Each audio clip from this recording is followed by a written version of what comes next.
Hey guys WhatsApp. তো অনেক দিন তো অফ টপিকে ভিডিও দেওয়া হয়নি, এবং আমার ভিডিও যারা প্রথম প্রথম দেখছেন আমি তাদেরকে ক্ল্যারিফাই করতে চাই যে আমি কিন্তু এই টাইপের টপিক নিয়ে ভিডিও বানিয়ে থাকি না।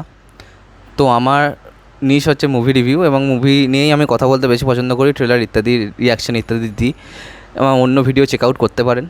এবং অফ টপিক হচ্ছে আমার একটা এমন গ্রাউন্ড যেখানে আমি আমার যেটা মনে হয় সেই ব্যাপার স্যাপার নিয়ে খোলা মনে কথা বলতে পারি, এবং আমার যে ভিউজ সেটা শেয়ার করতে পারি। সমাজের যা কিছু হচ্ছে, ঠিক ভুল, ভালো মন্দ যাই হোক, সত্যি মিথ্যা, সেইগুলোকে নিয়ে একটা অ্যানালাইসিস করতে পারি, এবং একটা আলোচনা আপনাদের সাথে, ঠিক আছে, যাতে আপনারাও অংশগ্রহণ করেছেন অনেকবার, বা অনেকবার আর কি গালও খেয়েছি। তো এবারে আমার যেটা বক্তব্য সেটা হচ্ছে যে এই যে নিট কেলেঙ্কারি যে হলো, এবার প্রথমত এতে ক্ষতি প্রথমত হলো স্টুডেন্টদের, ঠিক আছে, এবং খালি এবারে যারা পরীক্ষা দিয়েছে সেই সকল স্টুডেন্টদের নয়, এছাড়াও ক্ষতি হলো যারা পরীক্ষা দেবে, যারা প্রিপেয়ার হচ্ছিল পরের বছর, তারপরের বছর যারা পরীক্ষা দেবে, যারা ওইটাকে মাথায় নিয়ে চলছিল। কারণ নিটের ট্রেনিং যদি সঠিকভাবে নিট ক্র্যাক করতে হয়, তার ট্রেনিং কিন্তু ক্লাস 9 থেকে শুরু করে দিতে হয়, ঠিক আছে।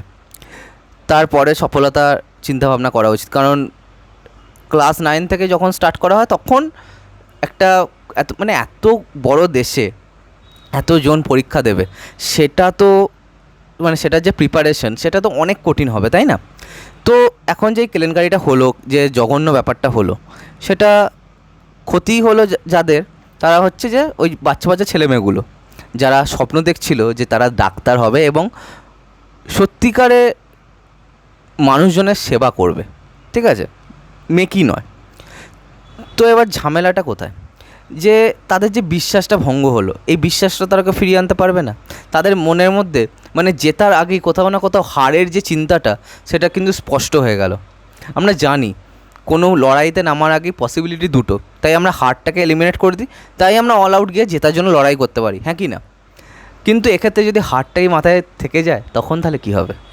যে মানুষের, যে বাচ্চার র্যাঙ্ক 80-90-এর কাছাকাছি বা 50 হওয়ার কথা ছিল, তার র্যাঙ্ক চলে গেছে 1.5 লাখের কাছে, তো তার কি হলো, তার কি হবে এবার? তো এইসব টালমাটাল অবস্থা এখন, এবং বিভিন্ন ক্ষেত্রে বিভিন্ন জায়গায় সবাই প্রোটেস্ট করছে যে যা নিজের মতো করে, ঠিক আছে। অন্যদিকে যে কোচিং সেন্টারগুলো যারা অত অর্থ নিয়ে প্রমিস করাতো, তাদের কি হবে সেটাও একটা চিন্তা।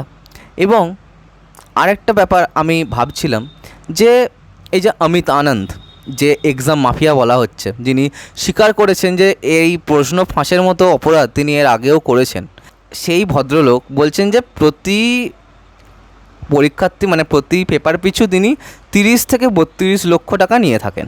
খুব ভালো কথা। এরপর তিনি কোয়েশ্চেনটা দিয়ে দেন কখন? একদিন আগে। তো একদিন আগে যখন পরীক্ষার একদিন আগে যখন একটা পরীক্ষার্থীকে তার কোয়েশ্চেন পেপারের কপি দিয়ে দেওয়া হচ্ছে, ফাঁস করে দেওয়া হচ্ছে, তখন তো সেই স্টুডেন্ট, সেই ছাত্র ভালো করে তো সেটাকে প্র্যাকটিসই করতে পারবে না, তাই না?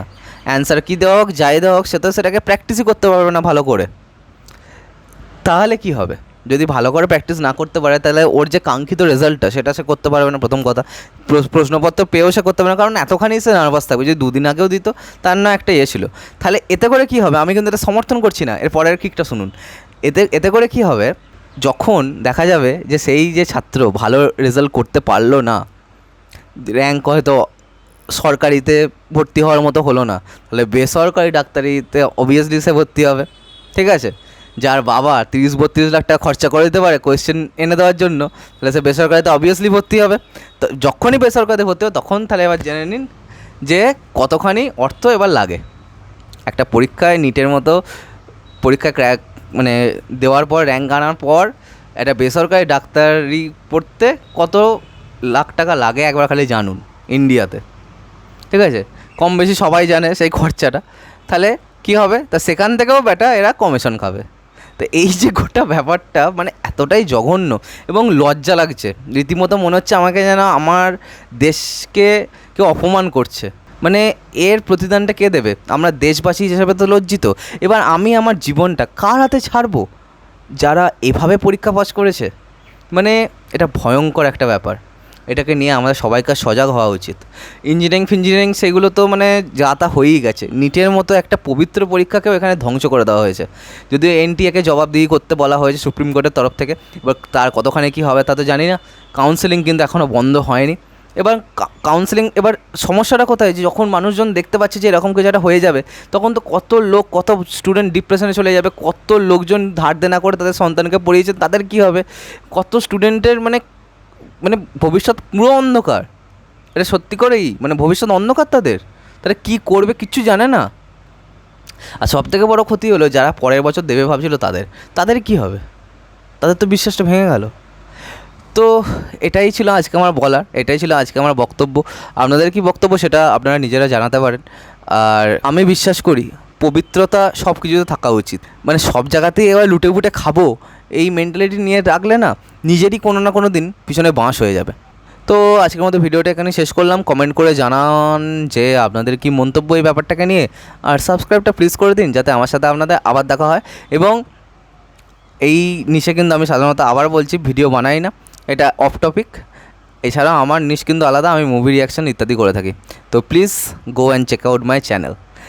আজকের মতো ভিডিওটা এখানে শেষ করলাম। Bye by.